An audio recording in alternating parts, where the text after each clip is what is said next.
বড় পোস্টার আর ব্যানার লাগায় বড় আশেকের রাসূল। মুহতারাম উপস্থিতি, সেই জন্য আজকের এই সিরাত মাহফিল থেকে অবশ্যই অবশ্যই আমাদেরকে এই ব্যাপারে অনেক বেশি সচেতন হওয়া লাগবে। আল্লাহর ফজল ও করমে দেওবন্দের ইতিহাস হলো আল্লাহর নবীর সুন্নতের ইত্তেবার ইতিহাস।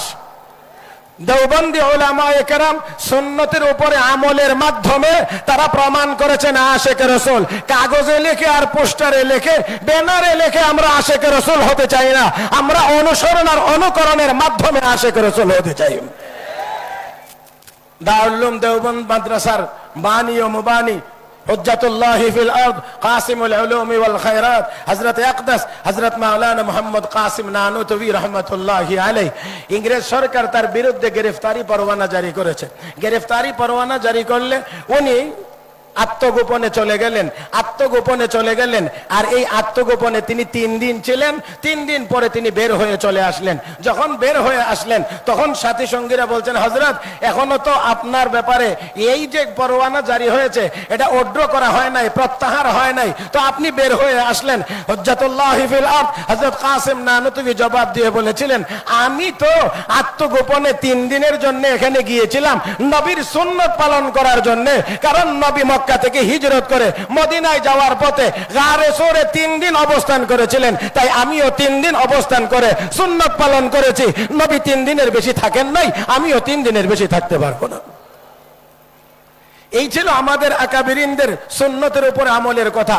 কোথায় সুন্নত? গারে সৌরে নবী 3 দিন ছিলেন, এই জন্য আমিও 3 দিন থাকলাম। আর আমাদের যাদের দাড়ি বড় পরিষ্কার, যারা নাম পীর সাহেব দিতে পারে না, পীরজাদা দেয়, জানি না আপনারা বুঝেন কিনা আমি জানি না, নাম পীর সাহেব নিজে দেয় না, বাবা পীর।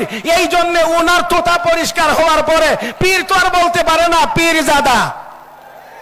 তোতা মুবারক পরিষ্কার, কিন্তু দাবির বেলায় করে বড় আশেকের রাসূল। মুহতারাম হাজিরিন, এই জন্য আমি বলছি পানি দিয়ে ডিম ভাজি যেমন করা যায় না, ঠিক তেমনি ভাবে সুন্নতের অনুসরণ ছাড়া আশেকের রাসূল দাবি করা যায় না। তাই আসুন, আমি কথা বড় করব না আমার ভাইজান, যতটুকু লম্বা করব আপনারা ওনার ফয়েজ ও বারাকাত থেকে তত বেশি বঞ্চিত হবেন। আর যদি উনি কষ্ট পান আর বদদোয়া দেন তো আমি শেষ। এই জন্যে আমি ওনারও বদদোয়া নিতে চাই না, আপনাদেরকেও বঞ্চিত করতে চাই না। শুধু আমার শেষ কথা হলো এই, বর্তমান যেই সময়ে আমরা এই দেশে অবস্থান করছি, চতুর্দিক দিয়ে ফিতনা মাথাছাড়া দিয়ে উঠছে। আর এই সকল ফিতনার মোকাবেলায় দারুল উলুম দেওবন্দ প্রতিষ্ঠিত হয়েছিল।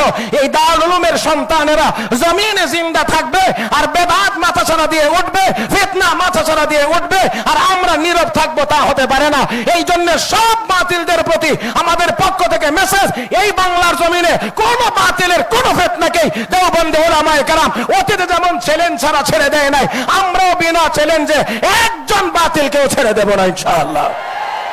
আল্লাহ রাব্বুল আলামিন আমাদের সবাইকে তৌফিক দান করুন, আমিন ইয়া রাব্বাল আলামিন। সুবহানাকাল্লাহুম্মা বিহামদিক আশহাদু আল লা ইলাহা ইল্লা আনতা আস্তাগফিরুকা ওয়া আতুবু ইলাইক ওয়া আখিরু দাওয়ানা আনিল হামদুলিল্লাহি রাব্বিল আলামিন। ওয়াসসালামু আলাইকুম ওয়া রাহমাতুল্লাহি ওয়া বারাকাতুহু।